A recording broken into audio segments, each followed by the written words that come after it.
Bueno, buenos días. Muchas gracias por asistir. Mi nombre es Esteban Bilbao, soy asistente técnico de la Regional Necochea Presid. Acabo de estar cumpliendo la función de moderador. Así que, bueno, les pedimos por favor que apaguen los teléfonos celulares y la modalidad del taller, ya habrán asistido a otros, pero vamos a tener unos 15 minutos de presentación entre los dos expositores y luego se van a hacer preguntas a mano alzada con el micrófono. Por favor, esperen que les alcance el micrófono para que salga bien todo en la transmisión online también, más allá de los que estamos acá presentes. Así que bueno, los presento. Va a empezar hablando Gustavo Ferrari, es ingeniero agrónomo de la Universidad Nacional de Rosario y tiene un magíster en Ciencia del Suelo en la UBA. Hoy se está desempeñando en el INTA Pergamino, en toda la parte de nutrición, y bueno, para resumirlo, ha participado en más de 700 charlas en congresos y presentado 500 trabajos científicos y técnicos, tanto nacional como internacionalmente, y bueno, también ha dictado clases en varias universidades. Y lo presento también ya a Gustavo Elías, es ingeniero agrónomo de la UBA, está realizando la especialización en fertilidad de suelo y fertilización en la UBA también, y se desempeña como responsable técnico y de desarrollo para cultivos extensivos en el área de la provincia de Buenos Aires para la empresa Yara, también en todo el tema que es nutrición y fertilidad. Así que bueno, Gustavo, por favor. Bueno, buenos días. Muchas gracias a los organizadores por la invitación a esta disertación y sobre todo muchas gracias a ustedes por haber llenado la sala y venir a escucharnos. Durante esta exposición, digamos, vamos a presentar un problema importante, muy relevante, digamos, ¿no es cierto?, en la eficiencia de uso de los fertilizantes, que es la magnitud de las pérdidas de nitrógeno. Afortunadamente, en los últimos años se ha generado mucha información en la región pampeana argentina destinada a cuantificar la magnitud de estas pérdidas. Hoy particularmente nos vamos a centrar en el proceso de volatilización, digamos, y las medidas de manejo que podemos tomar para evitarlo. Y ese vemos que ocupa un rango muy amplio en nuestros suelos. Podemos encontrar de manera global, la bibliografía nos habla de un rango de pérdidas que va desde prácticamente nada hasta un 30%. Las pérdidas por volatilización de nitrógeno están afectadas por numerosos procesos químicos, físicos y biológicos que dependen fundamentalmente de factores del ambiente. Cuando nosotros encontramos suelos que tienen una mayor actividad ureásica por la presencia de residuos, cuando tenemos suelos con pHs altos o de escasa capacidad buffer porque son muy arenosos o tienen bajo contenido de materia orgánica a causa de la degradación, cuando la capacidad de intercambio catiónico baja como consecuencia de menor arcilla, ¿no es cierto?, o por tener poca materia orgánica, son condiciones predisponentes. También vamos a tener factores del ambiente como la temperatura, temperaturas altas, bajos contenidos de agua, viento, ¿no es cierto?, que permanentemente nos renueva la capa, ¿no es cierto?, de amoníaco que se va formando sobre el suelo, facilitan el proceso. Y también la forma de aplicación, las aplicaciones en cobertura son las que son riesgosas de tener pérdidas de nitrógeno, la fuente y la dosis de nitrógeno que nosotros utilicemos, la presencia o no de residuos en superficie y el hecho de usar inhibidores también son medidas que modifican, ¿no es cierto?, el riesgo de tener estas pérdidas.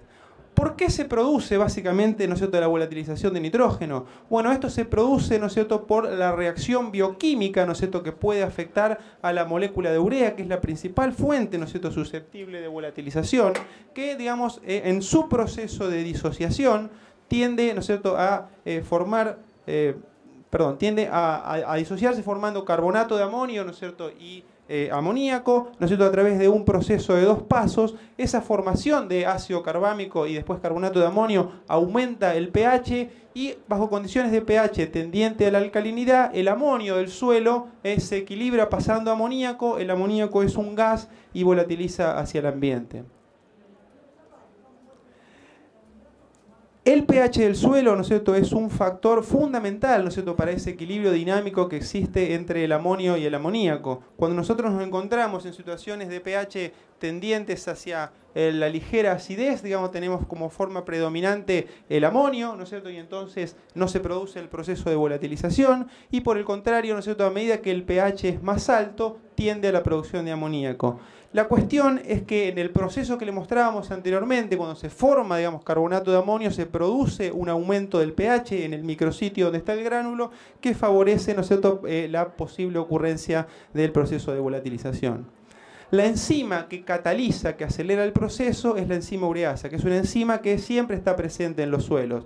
Esta tiene un sitio activo, ¿no es cierto?, donde la molécula de urea es rápidamente disociada para producir, ¿no es cierto?, este carbonato de amonio y el pH, ¿no es cierto?, que tiene una forma gaseosa. De modo que nosotros, digamos, podamos tomar medidas para temperar este proceso, ¿no es cierto?, y que no ocurran las pérdidas que estábamos mencionando. La primera, digamos, medida, y quizá la más general y la más conocida, es la incorporación del fertilizante. Cuando la urea se hidroliza debajo de la superficie del suelo, el amoníaco se hidroliza en la solución del suelo, el amonio, digamos que es la forma previa, tiene afinidad por el agua y entonces el amoníaco que se produce se adhiere a las arcillas y no tiene la posibilidad, ¿no es cierto?, de estar migrando hacia el ambiente. Otra posibilidad es el uso de inhibidores de la volatilización. Estos inhibidores ocupan el sitio activo, ¿no es cierto?, de la enzima ureasa, haciendo que, digamos, temporalmente, ¿no es cierto?, no se pueda adherir esa enzima a la urea y da tiempo, por ejemplo, a que una lluvia pueda llegar a incorporar el nitrógeno, evitando las pérdidas. Y la tercera medida, ¿no es cierto?, que podemos recurrir para evitar el proceso de volatilización es usar fuentes, digamos, que no volatilicen. Por ejemplo, ¿no es cierto?, las formas nítricas, como ya están en un paso más avanzado, ya no pasan por el proceso, ¿no es cierto?, de estar en forma de amonio y amoníaco, digamos, arrancan, digamos, ¿no es cierto?, desde un punto en el cual el proceso de volatilización no se puede llegar a producir. La temperatura es un factor relevante, ¿no es cierto?, en cuanto a la dimensión y la magnitud que puedan tener estas pérdidas. Este es un trabajo realizado ya hace algunos años en el INTA Balcarce, donde muestran que en dosis altas, digamos, que es donde el proceso realmente, ¿no es cierto?, cobra mayor relevancia, hay una relación directa entre la temperatura del suelo y la magnitud de las pérdidas.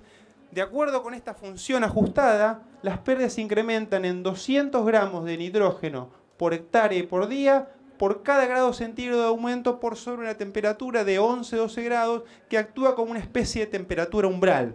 Por arriba de esa temperatura, digamos, el proceso cobra gran dimensión. Es por eso, ¿no es cierto?, que en digamos, fechas de siembra temprana y aplicaciones de la primavera, esas pérdidas, digamos, son acotadas. Nosotros en mediciones previas, ¿no es cierto?, hemos medido a lo largo de un periodo de 9 días pérdidas por volatilización que están en el orden, digamos, de un 12, un 13%.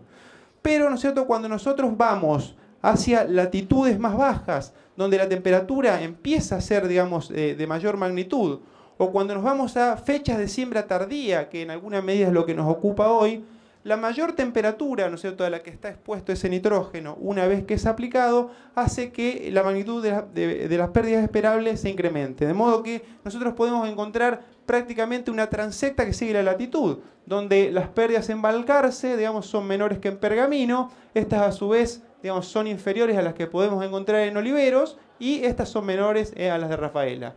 ¿Por qué Anguil, que no está tan al norte, tiene pérdidas importantes? Bueno, pues son suelos extremadamente arenosos, ¿no es cierto?, con baja capacidad de intercambio catiónico.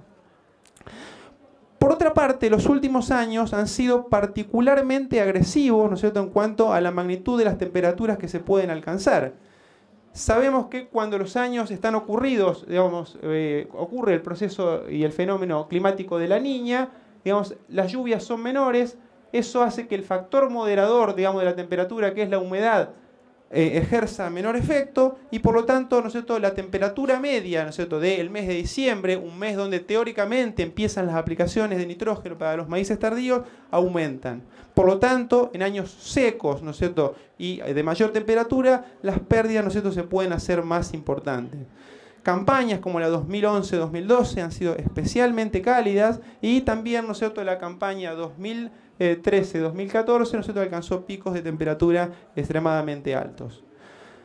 En este último año, precisamente, ¿no es cierto?, durante el mes de diciembre ocurrió una ola de calor que prácticamente fue inédita para nuestra región, sumando, ¿no es cierto?, durante el mes de diciembre en la localidad de Pergamino 275 horas por arriba de los 30 grados centígrados. Para tener una idea de lo que eso significa, fue casi la suma de horas por arriba de 30 grados de toda la campaña 2008-2009, que es la que, digamos, la tenemos como el paradigma de la sequía. Bajo, digamos, esta condición ambiental, en plena ola de calor, nosotros hicimos un ensayo de volatilización de nitrógeno en el cual se midieron, digamos, la emisión de amoníaco durante un periodo de 21 días, y esto se hizo, digamos, mediante aplicaciones al voleo sobre un maíz tardío y colocando, ¿no es cierto?, estas clásicas trampas de amonio que se caracterizan por tener en su interior una esponja con una solución extractante que día a día, digamos, va atrapando el amoníaco que se emite, ¿no es cierto?, y eso se va cuantificando para de manera acumulativa determinar la magnitud de esas pérdidas. Esto, ¿no es cierto?, es una fotografía del cultivo ya emergido en estados más avanzados. No se llegó a rendimiento, solamente el objetivo fue medir volatilización.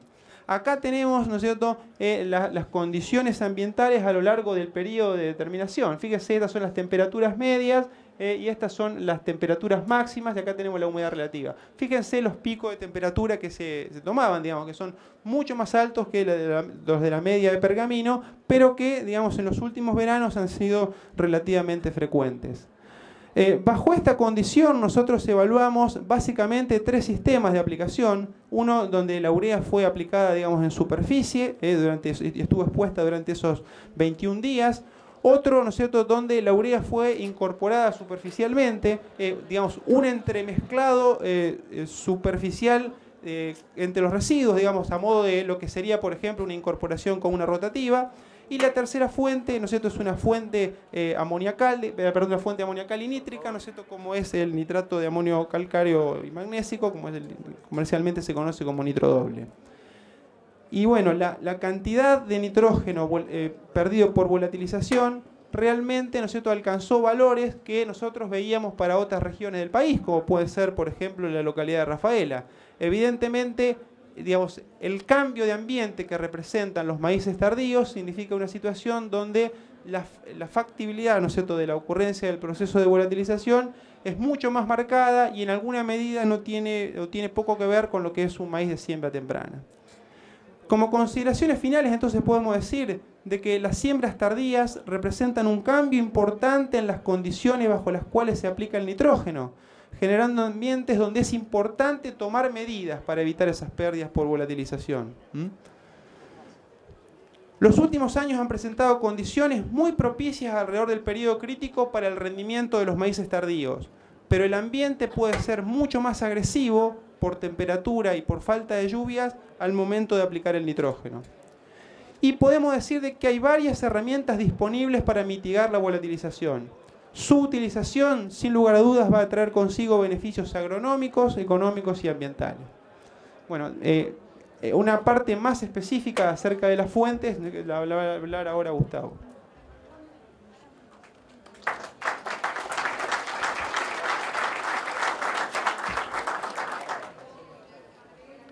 Bueno, muchas gracias, Gustavo. Ahora vamos a pasar a una parte, vamos a hacer un breve resumen de lo que son las características y beneficios de nitrodoble. Para los que no lo conocen, que lleguemos a estar familiarizados con el producto. Entonces, por un lado, bueno, nitrodoble es una fuente de nitrato, amonio, calcio y magnesio. Es un fertilizante nitrogenado, es granulado, una granulometría pareja, ideal para aplicaciones al voleo. Entonces, uno de los principales beneficios del producto es que brinda flexibilidad en el momento y la forma de uso. Por un lado, porque tiene nitratos que tienen una disponibilidad inmediata para el cultivo. El nitrato no necesita pasar por ningún proceso químico para que el cultivo lo absorba. O sea, los cultivos absorben la mayor cantidad de nitrógeno bajo la forma química de nitrato. Entonces, esto permite que uno pueda estirarse en la aplicación en el ciclo de cultivo, e igualmente la fuente nitrogenada está disponible para que el cultivo la absorba. Esto lo que nos permite es ampliar la ventana de aplicación. Tenemos un rango de acción de aplicación de nitrógeno mucho más amplio, tanto en lo que es cultivos de fina como en este caso de maíz. Y en el caso del maíz tardío es fundamentalmente importante porque los periodos de crecimiento en las etapas iniciales son muy cortos por las altas temperaturas y la tasa de crecimiento es muy alta. Entonces necesitamos una fuente nitrogenada que esté disponible rápidamente para que el cultivo la pueda aprovechar.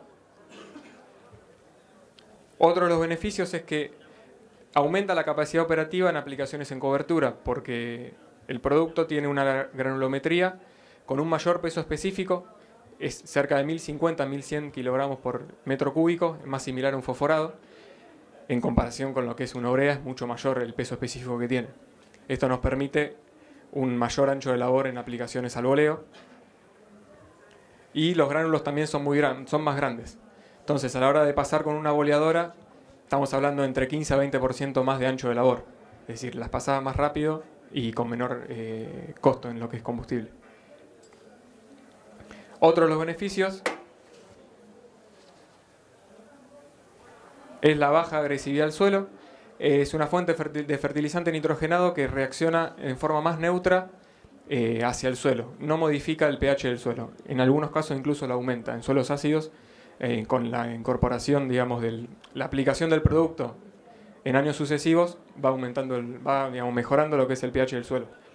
Esto es importante en zonas donde se aplica importantes volúmenes de fertilizante, y además de lo que es la reposición de bases en los suelos, la reacción de otras fuentes nitrogenadas modificando el pH del suelo es una de las causas.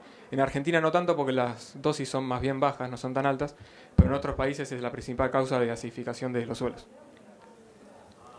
Y bueno, este beneficio se da porque contiene nitratos, que la reacción con el suelo es neutra, no genera un cambio brusco de pH. La reacción de la urea genera un cambio brusco, genera un aumento de pH inicial en lo que es la primera parte de la reacción, y después hace una caída del pH, generando a largo plazo un descenso del pH y generando suelos más ácidos. Y además, bueno, es una fuente de calcio y magnesio, que son bases y ayudan a la reposición de bases del suelo.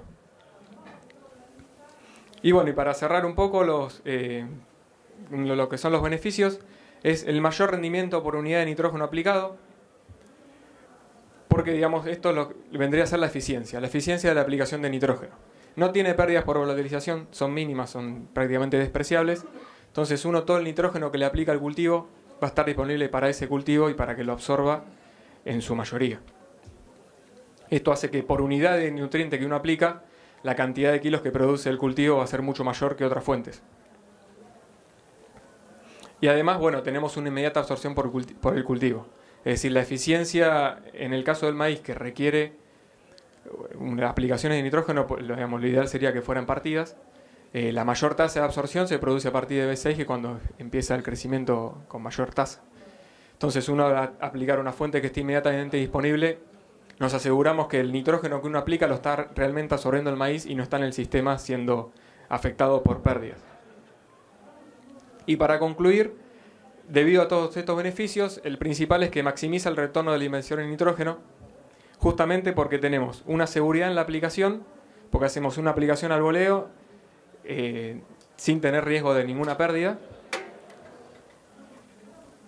Y la otra seguridad es en la respuesta a la aplicación por parte del cultivo. Sabemos que el nitrógeno que uno aplica, el cultivo lo va a poder absorber y lo va a traducir después en rendimiento. Bueno, ahora pasamos a la parte de intercambios, preguntas, así que abrimos el debate. Gracias.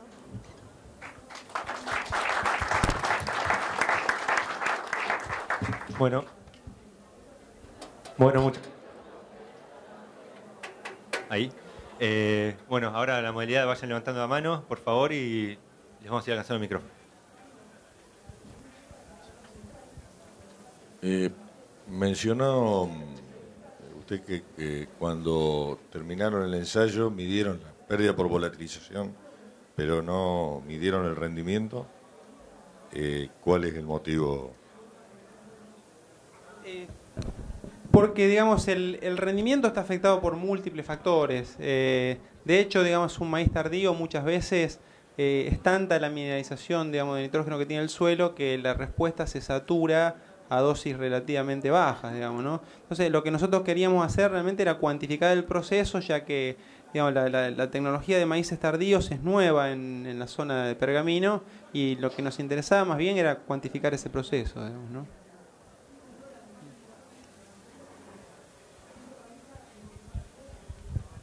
Sí, una pregunta, Ferrari. ¿Cómo ves vos la situación de muchas zonas que tienen los campos con perfiles muy saturados o napa cerca con respecto a la recomendación de fertilización de nitrógeno? Bueno, o sea, Evidentemente que nosotros es como toda situación, digamos, así como monitoreamos la sequía, tenemos que monitorear el exceso y tratar de interpretar el ambiente que no vamos a poder modificar. Yo creo que debemos minimizar el riesgo y minimizar la inversión cuando tenemos riesgo, ¿no es cierto?, de perder el cultivo, ¿no? O sea que, de todas maneras, obviamente que lo vamos a tratar de sembrar. Yo en este caso, digamos, el maíz, yo creo que es una buena herramienta, digamos, en suelos que tengan napas muy cercanas a la superficie. Si están anegados, obviamente no se pueden sembrar, pero es una buena herramienta el maíz tardío porque nos da tiempo para seguir esperando a que bajen las napas. Sabemos que el proceso del Niño es un proceso de primavera entre octubre y diciembre y eventualmente nosotros podemos esperar a que pase y hacia finales de año implantar un cultivo ya con mucho menos riesgo de que los excesos lo malogren, ¿no es cierto?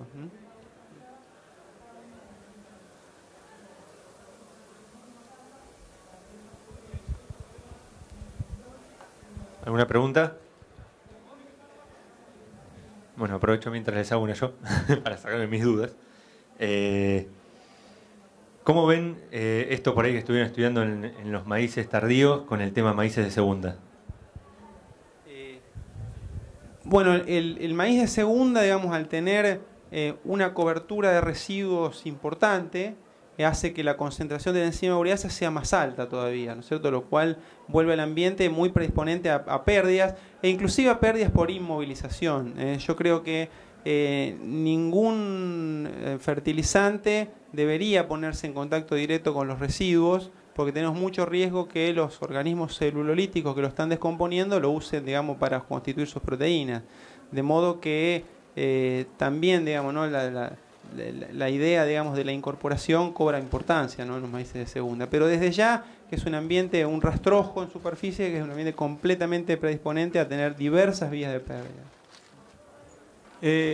Con respecto a la incorporación de nitrógeno, vos hablaste que habían mezclado, para medir habían mezclado en el rastrojo.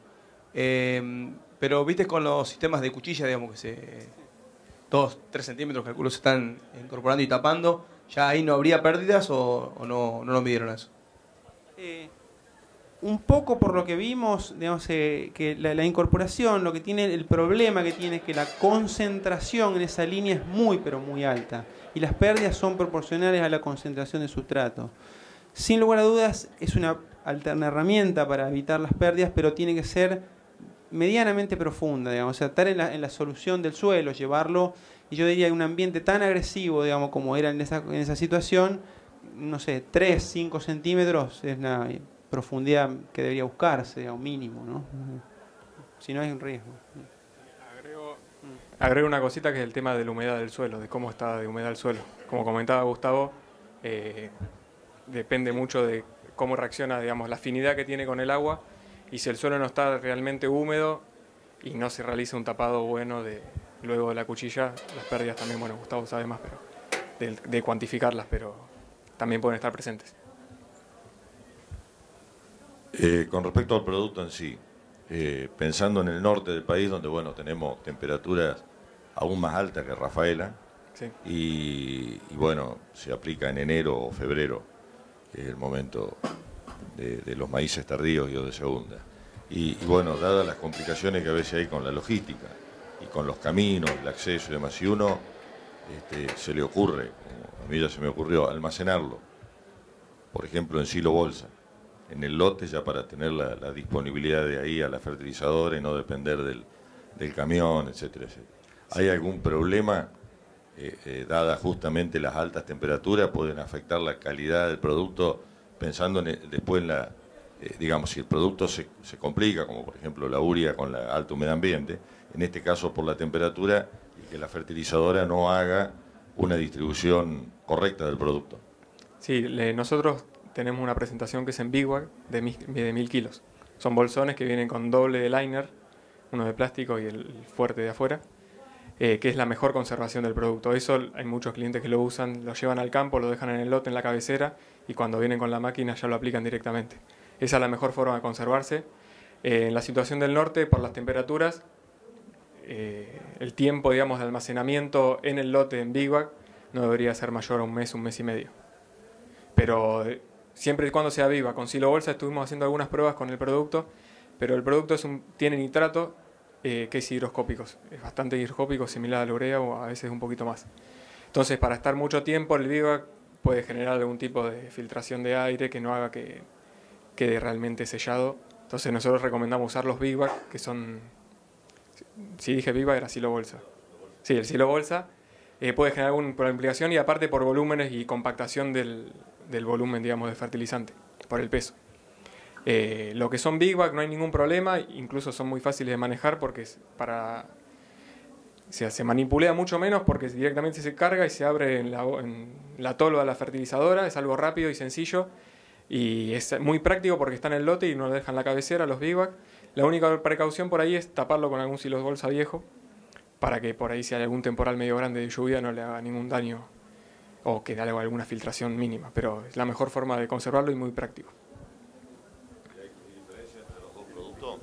Hay diferencias entre el que tiene azufre, o sea, en cuanto a esto, que la pregunta anterior, ¿no? Entre los distintos productos. Y bueno, el que tiene azufre se llama sulfán. Son las similares características que de nitro doble, es decir, nitrato de amonio, y además tiene azufre en forma de sulfato. Es aún más noble, es decir, es un poco menos sensible a las altas temperaturas y a la humedad. Pero igualmente hay que tener recaudos con los productos a base de nitratos porque son higroscópicos.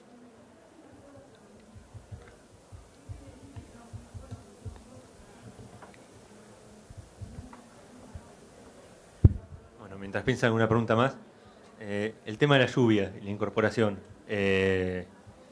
porque después hay una variabilidad enorme, hasta por ahí la misma lluvia en la misma zona, digamos, pero ¿qué milimetraje o cómo debería ser la lluvia para quedarnos ya tranquilos que tenemos el producto en el suelo? Claro.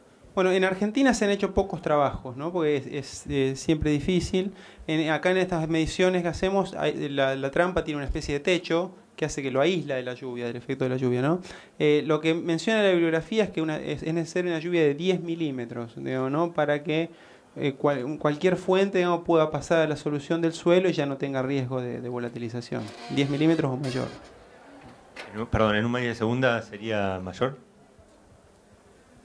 Y eventualmente, digamos, un maíz de segunda que puede tener cobertura de residuos que hacen efecto de paraguas, a lo mejor la lluvia efectiva puede ser menor, digamos, ¿no?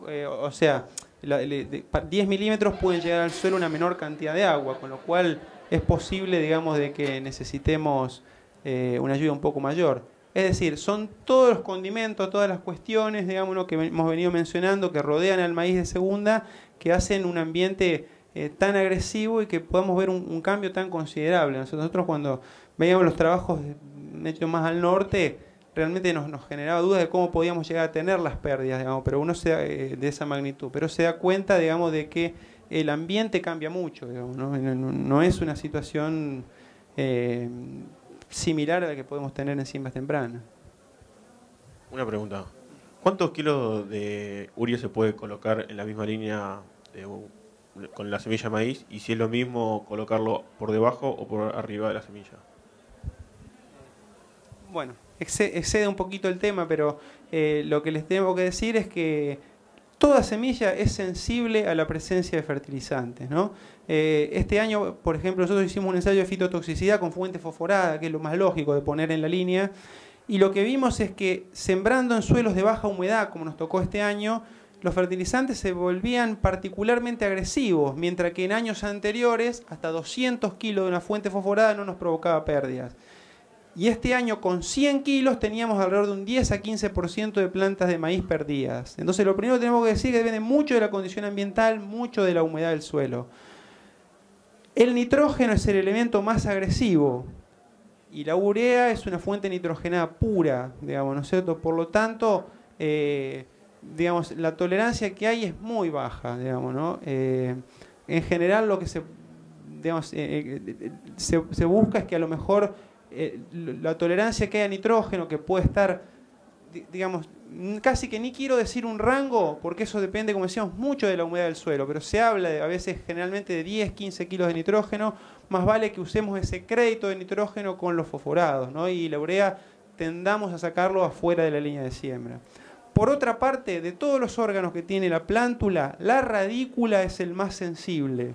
Por lo tanto, eso de ponerlo un poquito por abajo, nosotros no me soluciona el problema. Nosotros hicimos un ensayo de laboratorio con una tesista que para su tesis de graduación en la UNOVA y evaluamos esos distintos posicionamientos, ¿no? Y cuando los separábamos 1 o 2 centímetros, lo que encontrábamos es que el peor lugar para ponerlo era un poquito por debajo, porque se ponía en contacto rápido con la radícula, que es el órgano más sensible.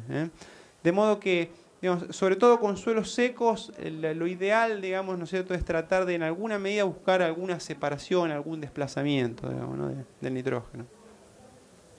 Agrego una cosita más con respecto a lo que es el nitrógeno ureico, que genera amoníaco cuando reacciona con el suelo, y eso es altamente fitotóxico.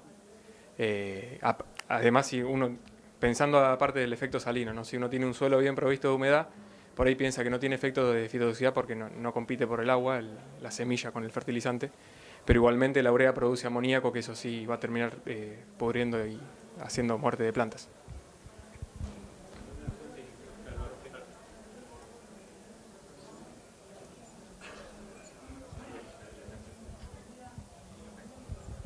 Una fuente nitrogenada en suelos, volviendo a la saturación de los suelos, no de inundación, de bastante saturación. ¿No tenemos el riesgo de también elevar las pérdidas? De lavar por lavado. Sí. Pérdidas por lavado. Más que lavado, por la saturación y la pérdida frente a lluvia y el estado de los perfiles. Y sí, ¿cómo? Claro, sí. Por un lado está la pérdida por saturación y por anegamiento del perfil, que es pérdida hacia la atmósfera, y por otro lado, si el suelo está saturado mucho tiempo, hay un lavado de nitrógeno hacia... Se producen pérdidas cuando está por debajo de la profundidad efectiva de raíces. Durante estos meses que hubo muchos suelos que estuvieron saturados mucho tiempo, que se ve ya en los análisis de suelo que se están haciendo, que ya se ve como el contenido de nitratos en el suelo bajó porque se han perdido. Y por eso es importante que las aplicaciones de nitrógeno hacerlas realmente cuando el cultivo las necesita.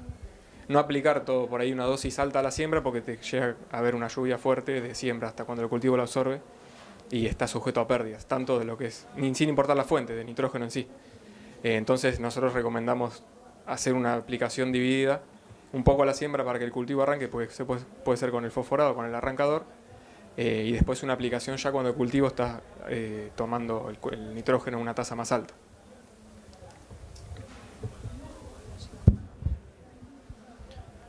¿Ven alguna variabilidad en el momento de aplicación del nitrógeno en un tardío versus un temprano? Estado fenológico me refiero, ¿no? Sí existe diferentes momentos óptimos de aplicación, decimos un temprano y un tardío. Sí, la realidad, ¿no es cierto?, es que los maíces tempranos se siembran generalmente con poco nitrógeno en el suelo, por lo tanto la idea es que empiezan a estar en una situación de insuficiencia relativamente antes. El extremo es un maíz de segunda, ¿no es cierto?, que puede tener cantidades muy bajas, ¿no es cierto?, de 20, 30 kilos de nitrógeno, que prácticamente necesitan ser fertilizados muy tempranos o al mismo momento de la siembra. En el caso de los maíces tardíos es común encontrar concentraciones más altas, 80, 90, 100 kilos de nitrógeno en el suelo, con lo cual la ventana de aplicación es mucho más amplia, ¿no es cierto? Uno busca reforzarlo en algún momento del ciclo antes de que cierre el entresurco. Bien, gracias. Si hubiera una pregunta más, es la última oportunidad y después ya estaríamos cerrando el taller.